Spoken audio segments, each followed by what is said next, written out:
chvíli zastavili a ohlédli se za rokem, který končí. Abychom si připomněli své výhry, ale i své prohry. Své sliby, které jsme nesplnili. Je čas, kdy se otvíráme velkým dobrodružstvím. A nebo se uzavíráme do sebe ve strachu, abychom se nezranili. O tom je Silvestrovská noc. O tom dostat další šanci. Šanci na odpuštění.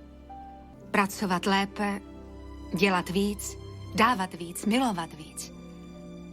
A přestat se starat o to, co kdyby, a starat se o to, co by mohlo být.